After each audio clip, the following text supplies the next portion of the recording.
প্রথম বেসরকারি telecom operator Grameenphone আপনাদের জন্য ট্রায়াল ভার্সন হিসেবে লঞ্চ করেছে 5G। অ্যাকচুয়ালি এই 5Gটা কি কতটুকু বেটার, মানে 4G থেকে কতটুকু বেটার এবং আপনার এক্সিস্টেন্ট ফোনে চলবে কি না, এই ভিডিওতে আমরা আসলে ট্রাই করছি যে 5G নিয়ে আপনাদের যত ধরনের জল্পনা কল্পনা আছে সেটাকে ক্লিয়ার করে দেওয়া এবং আপনার এক্সিস্টেন্ট ফোনে আসলে 5G ইউজ করতে পারবেন কিনা সেটা সম্বন্ধে জানানো। সো চলুন শুরু করে আজকের ভিডিও। সো অ্যাট ফার্স্ট আসে হচ্ছিল 5Gটা আসলে কি। 5G হচ্ছে হলো পঞ্চম প্রজন্মের নেটওয়ার্ক বা আমরা হচ্ছে 5 জেনারেশন নেটওয়ার্ক বলতে পারি। এতদিন ধরে কিন্তু আমরা হচ্ছে 4G 3G 2G এই টাইপের আপনার হচ্ছে নেটওয়ার্ক ইউজ করছি।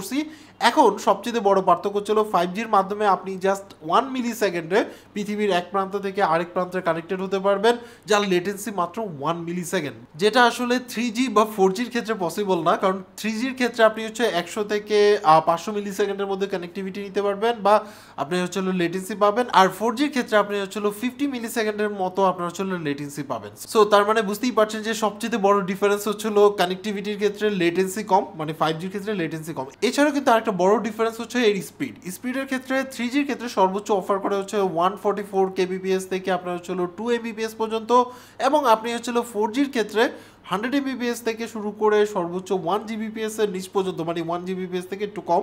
আর আপনি যদি 5Gর ক্ষেত্রে বলেন তাহলে সেই ক্ষেত্রে আপনাকে অফার করতে পারবে সর্বোচ্চ হচ্ছে 20 Gbps পর্যন্ত। সো বুঝতেই পারছেন যে কোথায় 20 Gbps মানে প্রতি সেকেন্ডে 20 Gbps।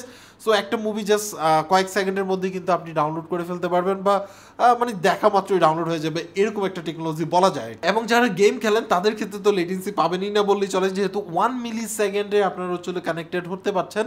সো সেই ক্ষেত্রে গেমিং ইন্ডাস্ট্রি বলেন বা টেকনোলজি ইন্ডাস্ট্রি কিন্তু এই 5Gর উপরে আপনার হচ্ছে ডিপেন্ড করে তাদের কিন্তু নতুন নতুন টেকনোলজি কিন্তু আপনার হচ্ছে কানেক্টেড হচ্ছে, বা ফিউচার যে টেকনোলজিগুলো আছে সেগুলো কিন্তু এই 5Gর উপরে বেস করেই কিন্তু তৈরি হচ্ছে। সো এবার হচ্ছে 5Gর আসলে মেইন বেনিফিটটা কোথায়। 5Gর মেইন বেনিফিট হচ্ছে আপনি যদি গেমার হয়ে থাকেন তাহলে লো লেটেন্সিতে আপনি গেম খেলতে পারবেন, সেটা একটা পয়েন্ট আছে। এছাড়া দেখা গেছে যে এআর এবং ভিআর এর ক্ষেত্রে মাচ লোয়ার লেটেন্সিতে আপনি হচ্ছে এআর এবং ভিআর টেকনোলজিকে ইমপ্রুভ করতে পারবেন, সেটাকে আসলে ডেইলি লাইফে কাজে লাগাতে পারবেন। 5G টেকনোলজি ইউজ করে আপনার হচ্ছে মেডিকেল সেক্টরে কিন্তু অনেক বেশি ইমপ্রুভ করা যাবে, যেহেতু একদমই লো লেটেন্সিতে আপনি আসলে লার্জ অ্যামাউন্ট ডাটা কিন্তু আপনি হিসেবে ট্রান্সফার করতে পারছেন। সো সেই ক্ষেত্রে মেডিকেল ইনস্ট্রুমেন্টের বিভিন্ন অস্ত্রোপচারের ক্ষেত্রে বিভিন্ন নতুন নতুন ইনস্ট্রুমেন্ট কিন্তু অ্যাড হবে, এবং দেখা গেছে যে এই ক্ষেত্রে মেডিকেল সেক্টরে একটা বড় ইমপ্রুভ আসবে। শুধু যে মেডিকেল সেক্টর তা কিন্তু না, এছাড়া দেখা গেছে যে ফার্মিং এর ক্ষেত্রে বা আপনার হচ্ছে এগ্রিকালচারের ক্ষেত্রে কিন্তু বড় একটা ভূমিকা পালন করবে এই 5G। এবং যেহেতু গ্রামীণ ফোনের 5G, সেই ক্ষেত্রে দেখা গেছে যে রুরাল পর্যায়ে যদি তারা ইমপ্লিমেন্ট করতে পারে সেই ক্ষেত্রে দেখা যাবে যে আপনার একটা বড় ধরনের পরিবর্তন আমরা লক্ষ্য করতে পারি। রিজন হচ্ছে এই 5G টেকনোলজি ইউজ করে ফার্মিং এর ক্ষেত্রে বলেন বা নতুন নতুন মেশিনারিজ কিন্তু কন্ট্রোল করতে পারবে, কারণ যেহেতু লো লেটেন্সিতে সেটাকে আসলে রিমোটলি কন্ট্রোল করা সম্ভব হবে। এবং দেখা গেছে যে আপনার এই ফার্মিং বা আপনার হচ্ছে এগ্রিকালচার সেক্টরে কিন্তু অনেকটা ইমপ্রুভ হবে এই 5G টেকনোলজির কারণে।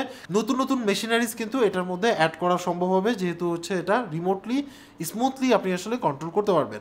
এছাড়াও অটোমোবাইল ইন্ডাস্ট্রিতে মানে হচ্ছে আমাদের যে কার সেক্টর আছে সেই ক্ষেত্রে কিন্তু ভিউজ একটা পরিবর্তন কিন্তু লক্ষ্য করা যাচ্ছে, কারণ হচ্ছে যে এই 5G ইউজ করে 5G টেকনোলজি ইউজ করে দেখা গেছে যে আপনার যে অটোমেটেড কারগুলো বা আপনার হচ্ছে অটো পাইলট কার বলি বা অনেকে চালকবিহীন গাড়ি বলি, সেই কারগুলোর ক্ষেত্রে আপনার হচ্ছে দ্রুত কিন্তু হচ্ছে যে সিগন্যাল বাতিগুলো আছে বা যে কার সিগন্যালগুলো আছে সেগুলো রিচ করতে পারবে এবং এই অবাস্তবকে বাস্তব করতে পারবে। অলরেডি কিন্তু আমরা আসলে টেসলা সেফ ড্রাইভিং কারের কথা জানি। এই ক্ষেত্রে দেখা গেছে যে আরও বেশি ইমপ্রুভ হবে। রিজন হচ্ছিল যেহেতু আপনি হচ্ছে সেকেন্ডে মানে লো লেটেন্সিতে সকল কিছু কানেক্টেড করতে পারছেন। সো সেই ক্ষেত্রে মানে আপনার যে রোডের যে ডাটাগুলো আছে সেগুলো সহজে প্রসেস করতে পারবে, এবং দেখা গেছে যে লার্জ অ্যামাউন্ট ডাটা যেহেতু মিলি সেকেন্ডের মধ্যে মানে 1 মিলি সেকেন্ডের মধ্যেই যেহেতু রিড করা সম্ভব বা এটাকে অ্যানালাইসিস করা সম্ভব, সো সেই ক্ষেত্রে এই সেক্টরটা অনেক বেশি ইমপ্রুভ হবে। এছাড়াও কিন্তু আপনার ইন্ডাস্ট্রি ক্ষেত্রেও কিন্তু অনেক বেশি ডেভেলপ করবে। রিজন হচ্ছিল এখানের মধ্যে দেখা গেছে যে আপনি নতুন নতুন মেশিনারিজ আনতে পারবেন, নতুন নতুন টেকনোলজি অ্যাড করতে পারবেন, যেহেতু আপনি কানেক্টিভিটির ক্ষেত্রে মানে যেহেতু ইন্টারনেট একটা বড় পার্ট হয়ে গেছে সব কিছুর ক্ষেত্রে। সো সেই ক্ষেত্রে রিয়েল টাইম কিন্তু আপনি হচ্ছে ডাটা রিসিভ করা, সেন্ড করা এবং সেটাকে প্রসেস করা, এবং ক্লাউড বেস যে সার্ভিসগুলো আছে যেমন হচ্ছে ক্লাউড কম্পিউটিং বলেন, মানে ক্লাউডের মাধ্যমে আপনি হচ্ছে কম্পিউটার চালানো বা হাই এন্ড কম্পিউটারগুলোর ব্যবহার আপনি চাইলে দেখা গেছে সবাই কিন্তু হাই এন্ড কম্পিউটার বা সুপার টাইপের কম্পিউটার কিন্তু কিনে একটা মানে স্মল প্রজেক্টের জন্য কিনে কিন্তু ইউজ করা টাফ হয়ে যায়।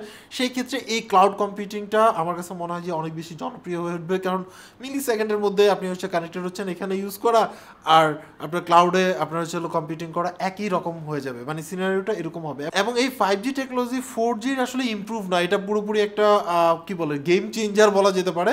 এটা আমার কাছে মনে হচ্ছে যে বেসরকারি যেহেতু গ্রামীণ ফোন আপনার হচ্ছে এটা লঞ্চ করে ফেলছে, সো আস্তে আস্তে দেখা যাবে যে এটা অনেক বেশি স্পান করবে এবং আমাদের এই টেকনোলজি খাতে উন্নয়নের ক্ষেত্রে আমার কাছে মনে হচ্ছে যে অনেক বড় একটা পার্ট তারা কিন্তু হচ্ছে নিতে পারে। রিজন হচ্ছে নেটওয়ার্কিংটা যদি তারা স্ট্রং করতে পারে তাহলে সেই ক্ষেত্রে আমরা আসলে এই বেনিফিটগুলো পেতে পারি।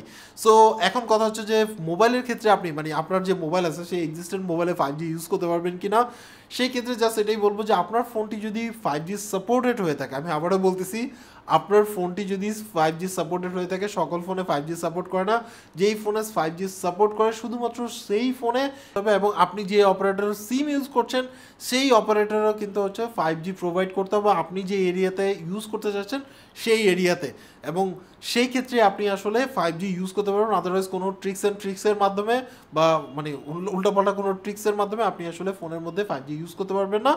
এই দুইটা রিকোয়ারমেন্ট যদি থাকে তাহলে সেক্ষেত্রে আপনি 5G ইউজ করতে পারবেন। এই ক্ষেত্রে আশার বাণী হচ্ছে এটাই, যেহেতু মানে বেসরকারি অপারেটরের মধ্যে গ্রামীণ ফোন বাংলাদেশে ফার্স্ট এটাকে আসলে ট্রায়াল ভার্সন হিসেবে নিয়ে আসছে এবং লঞ্চ করে ফেলছে অলরেডি।